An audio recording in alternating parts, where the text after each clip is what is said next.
With a price of around $60,000 to $1,000, would you choose the Tank 700 or this vehicle? Today we're taking a look at the Toyota Prado 2.4T All-Round Edition.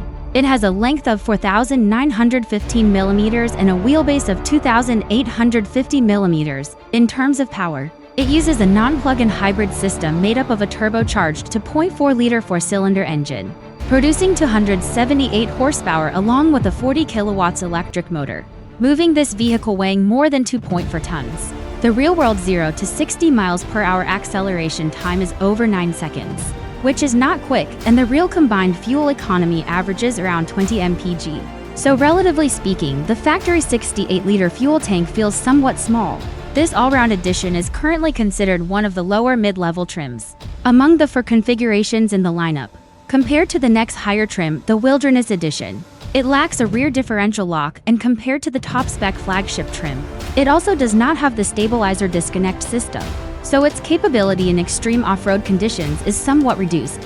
However, relying on the powerful full-time four-wheel drive system, generous suspension travel, center differential lock, and low-range four-wheel drive mode, this all-round edition can still easily handle a cross-axle test where only one wheel has traction, and can also easily pass deep off-road pit tests, with height differences of more than 40 centimeters. In terms of exterior design, the front end has a retro style. The base trim uses round headlights, the mid-trim uses these reflector-style square headlights, while the top trim gets projector headlights. On the side, this version comes standard with 18-inch black wheels paired with 265 profile tires, although all-terrain tires are only standard starting from the Wilderness Edition. Compared to the base trim, this version adds fixed side steps, but roof rails are still not standard and there is no rear spoiler, combined with the spare tire being mounted underneath instead of on the tailgate. The rear end looks somewhat bare and not especially attractive.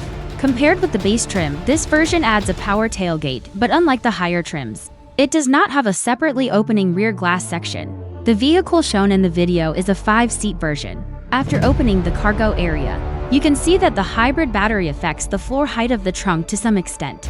Although even so, the vertical height still reaches 89 centimeters, which is a pretty impressive number. However, the cargo floor is also quite high off the ground, making loading and unloading less convenient. After folding the rear seats forward, there is still a noticeable step instead of a flat floor. And even if you fold the rear seats completely, because of the battery placement, no matter how you arrange it, it still doesn't become very flat. Next, let's get inside and take a look at the interior. You can also search online for more Toyota Prado review information.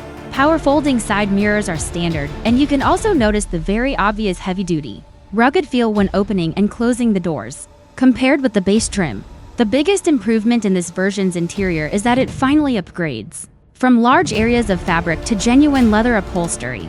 The front seats now feature power adjustment along with heating and ventilation. In addition, the center console, gear shifter, and steering wheel are also wrapped in leather, so the cheap plastic feeling is no longer as strong.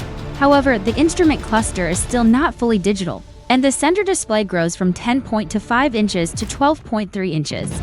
Compared with the base trim, it also adds 4G connectivity, built-in navigation, 360-degree surround view cameras, and support for CarPlay, CarLife, and Huawei HiCar smartphone connectivity.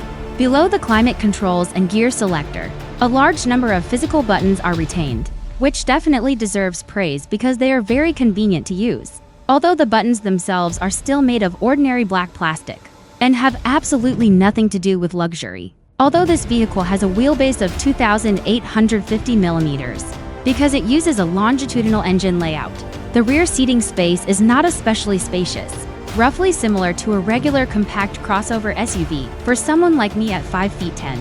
Sitting in the rear leaves about 1 fist of legroom, although headroom is very generous. The seat padding is somewhat thin, but the seat cushion length is excellent, and the backrest angle can be adjusted significantly, allowing for a nearly reclined seating position.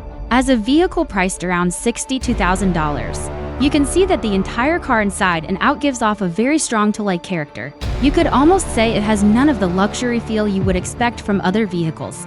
In this price range, it is a very pure workhorse designed to handle difficult and demanding jobs, take you to very remote places, and reliably bring you back. Its purpose is extremely simple and clear. Compared with many Chinese off-road SUVs that want to combine off-road ability, quick acceleration, luxury, refrigerators, ambient lighting, and sofa-like comfort all in one package. Which style do you prefer more?